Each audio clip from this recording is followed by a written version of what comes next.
Brandon Taylor here with Afterbuzz TV, and I'm with ZZ from Tough Enough.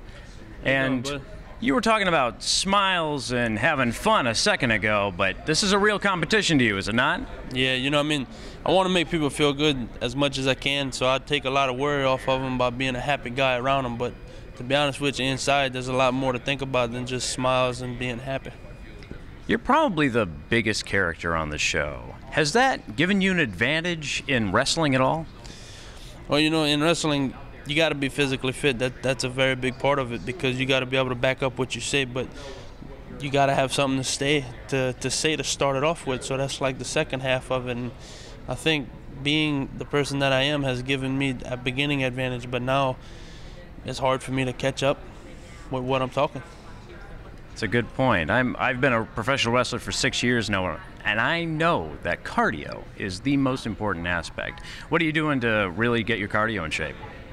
You know, Daniel Bryan told me a while back to do a couple burpees, and like every morning before I go to bed, I'll do a couple burpees just so my body could like get his heart rate up, and I'll go run on the treadmill. And this New York City, man, I tell you what, I can't drive with the, you know, being in the situation I am now, but I wouldn't want to drive up here. I'd run over somebody. These people are everywhere, but walking around this city and sweating this much, and that's got to be helping my cardio too, man. And I mean, almost everything I do, I could relate it back to my cardio.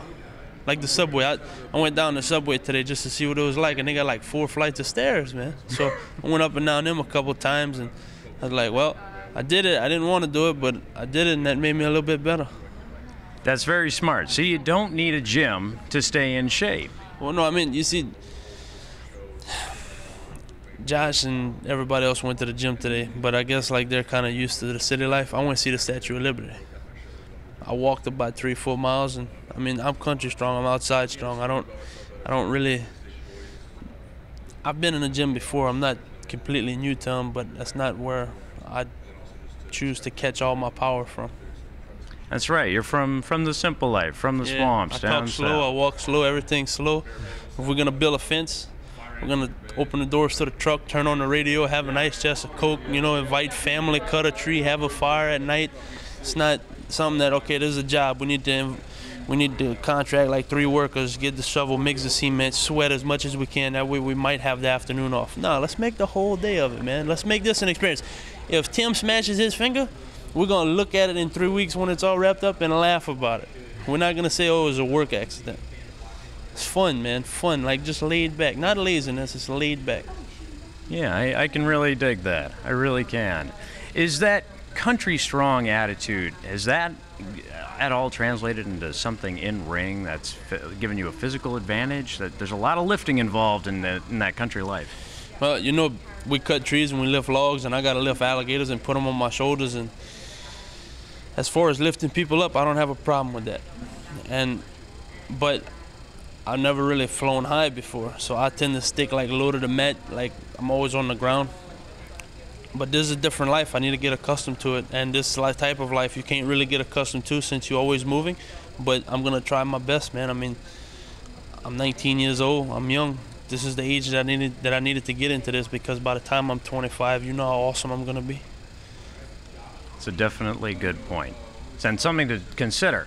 Now, you said you were accustomed to wrestling alligators, cuddling up with them, but I hear you really like to cuddle up with the ladies. Would you like to say anything about that? Well, I tell you what, like I said at one of the beginning shows, ladies are like pie, man. They hot, they could burn you. When they mad, they throw stuff, and like first-hand experience. But when they cool down, they could be really, really sweet, you know. And I mean, everybody likes to cuddle, right? You like to cuddle, I like to cuddle. Alligators don't cuddle so well. As you see my hand, these 3 teeth in the middle, they went through my hand, and 2 teeth came out the bottom, and I stopped cuddling with alligators ever since then. But so I started going to the ladies, man, and I figured out that we in this barracks for 10 weeks, their man ain't around. I'm trying not to get shot, but you're only young once. Hey, stay safe. I'm staying safe. First and foremost, in the ring, out of the ring, definitely stay safe. Now we're backstage at NXT Takeover. NXT Takeover. Thank you. Sorry. You got the words. I know, man. Who is it on the NXT roster that you can connect with? Well, man, you know, Jason Jordan been helping us out with this whole experience. He's been teaching us a lot. So I mean, we really got to have a personal experience with him. I can connect to him. Bull Dempsey is a bigger fella. I could connect to him personally, and I mean, just like a lot of people on the NXT roster that has made this their life, and that's something that I'm prepared to do. I haven't really got the chance to meet them all personally yet, but I'm sure one day I will, and it's gonna be great, man. There is the possibility you could get eliminated, and that may not happen. But I'm gonna offer you an opportunity. But it is a reality. Right. And you want to know my plan if I go home? Sure. What's your plan? Well, being that I'm 19, I have a lot of time ahead of me. But if I do go home, I'm going back to the place that made me, man.